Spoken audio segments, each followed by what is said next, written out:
The autopsy was performed by the local pathologist, Dr. Mchana. However, there were some complaints which led to us being called here to do a repeat. So I'll go straight to my findings. What I found is that the late Kizito had injuries. One injury was on the forehead on the right side. There was one on the anterior neck and on the inner thigh of the left leg.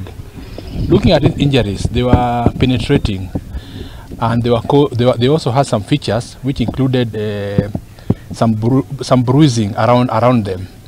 And to look at them closely, they look like injuries which are caused by something which was penetrating but was not very sharp, was a bit blunt. I was representing the complainants, the people who had alleged that there was some sort of foul play. But indeed, I have attended the postmortem, I've written my report, and I concur with what Dr. Johansen Tonodur has. Nayo kamite ya bunge ya Seneta Niehitite